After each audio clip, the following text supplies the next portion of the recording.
So, a little bit in love with that animal print, I'm not even going to lie. Now I'm going to go on to my pinky, not that there's much of it. So let's prep our nail. On this nail, I'm going to show you a little bit of line work and how I go about my line work. A lot of people use brushes, like a fine detail brush, and some of them are really long and they drag it across the nail, which creates a really straight line. But I like being in control a little bit more than that. I don't often use fine detail brushes. I kind of use my dotting tool as a pen for most techniques that I do. I've just found along the way that it's easy to control how much gel is applied, and I think we're so used to using pens and pencils that it's kind of just a bit more of a natural technique for me. So I encourage you to try it and see how you get on. So back to the nail prep, again with your knife and your cuticle pusher. Let's just make sure that this nail bed's super clean.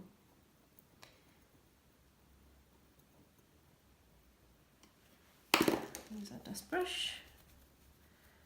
Now this one's looking a little bit square, so let's give it a buff over and then we can sort out the shape.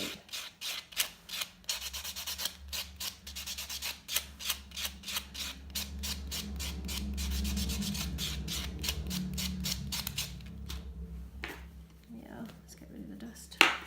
Then again with my soft file, I'm just going to take that edge off and the other edge.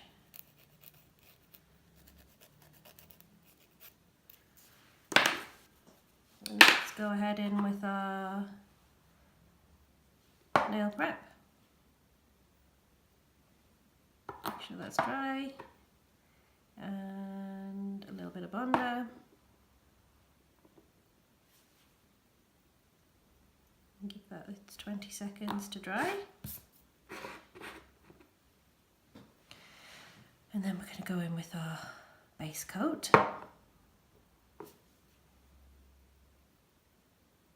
So obviously the smaller the nail is, the more tricky it is. But the blue sky brushes that they provide are pretty thin and pretty accurate, so let's get that cued for 30.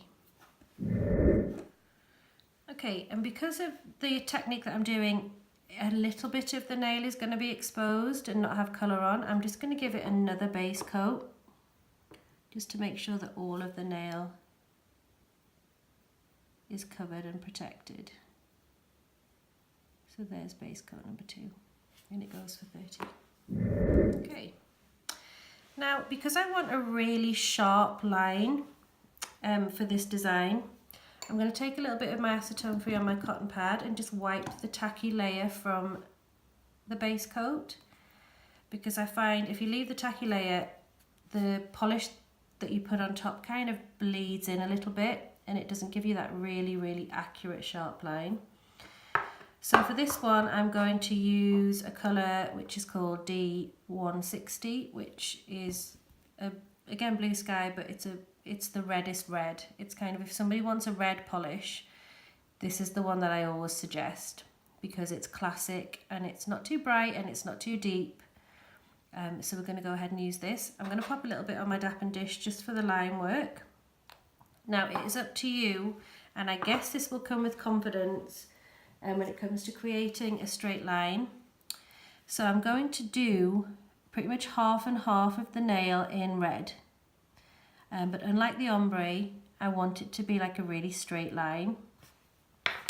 So if you feel confident using the brush, just make sure most of your colour is wiped off. And because these brushes have a really straight edge, I find it easier to use this rather than a dotting tool to create a straight line. So as long as you're careful and take your time, this could be the way forward for you as well. So I'm going to just do the red polish till I'm about halfway down my nail in a really straight line, all the way up to the top, making sure the nail is covered. Now I know I've made that look really easy, but I've practiced a lot.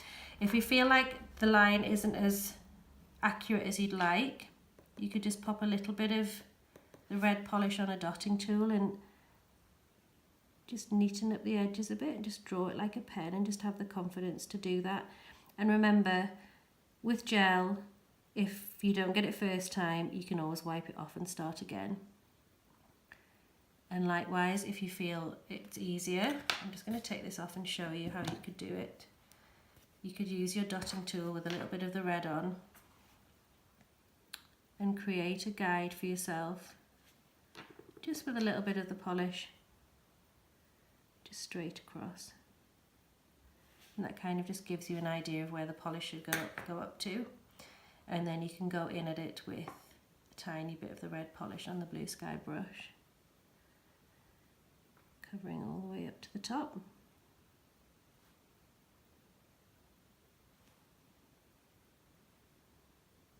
Around the corner.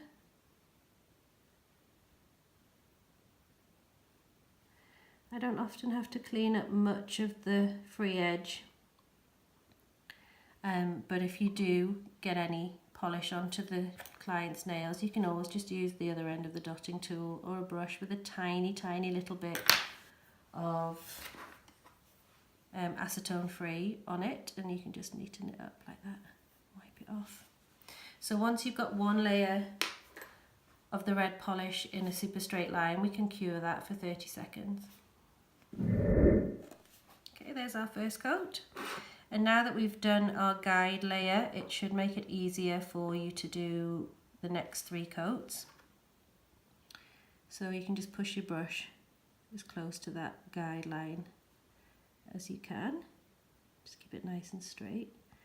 And remember, if you do make a mistake at this point, it's not the end of the world. You can still wipe over and your base coat will still be there and your guide line will still be there. So once you're happy with that, let's just get the edges cleaned up.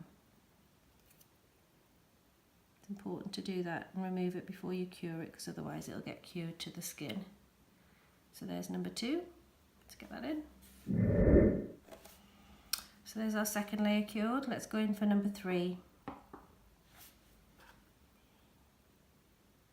Penultimate. Just make sure that there's not too much polish on the brush so you aren't creating any pools or any parts of the gel that are thicker than others, which won't cure in time. So there's layer number 3. Let's just tidy my finger up. Yeah, let's get that in. Another 30 seconds. Okay, so that was layer number 3. Now just before I do the 4th layer of gel polish on this top part, I'm going to create a second line a little bit further down. Now this design is really popular. It gives that effect of negative space but just makes it a little bit more interesting. So we just want to get a tiny little bit of the red gel on our dotting tool, and we'll start from one edge so that you can give yourself a little bit of a guide on the other side with the dot so you know that you're going in a straight line, and then just super gently just drag the polish from one end to another. Now this will take practice when it comes to how much gel to put on your dotting tool, because you don't want too much and you don't want too little. But if you just create one little single line that runs parallel to the line of your top half, it gives a really lovely effect. And this looks great in all different colours. You can do it in contrasting colours, they don't have to be the same. So you could do a white top with a black line, or 2 different colours of pink. You could even do another line in a contrasting colour right up close to this one. The possibilities are pretty much endless. But this is a real go-to again because of the negative space. So as it grows out, you really don't notice. So once you're happy with that line, if you're not happy with it, you can wipe the whole nail over and start again with that line, because your top half of the nail is cured, so that isn't going to affect that. So that's why I like to wait until the final coat to do my line, so if I do have any problems with it, I can remove it without affecting the other part of the design. So there's layer number 4 for the top part of the little finger. And we're going to cure that and the little line underneath just for 30 seconds. Okay, so there he is sealed in. And once you're happy with the design and that's how you're going to leave it, at this point you could add a little bit of foil. We're talking about a foil technique next, or some dot work along the lines. But once this is on every single nail, it looks super sleek, and as far as I'm concerned, it's interesting enough. So I'm just going to leave my red as it is, and I'm going to seal it in with my top coat. So top coat number 1.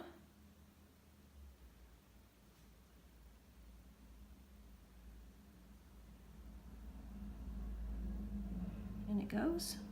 Don't forget your free edge. Okay. They always look so much better when they're shiny. Here we go with top coat number 2.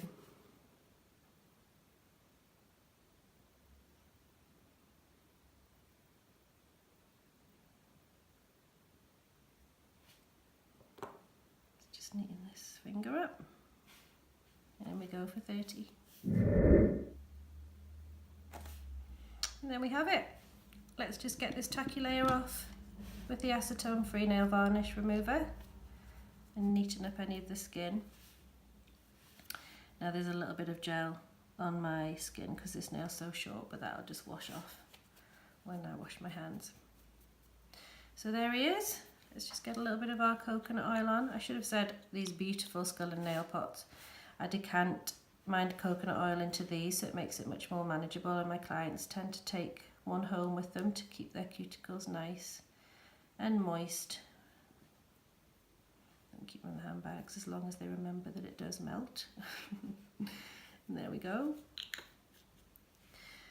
And there's our negative space with a little bit of an extra line. Super easy, super quick. Okay, thanks guys.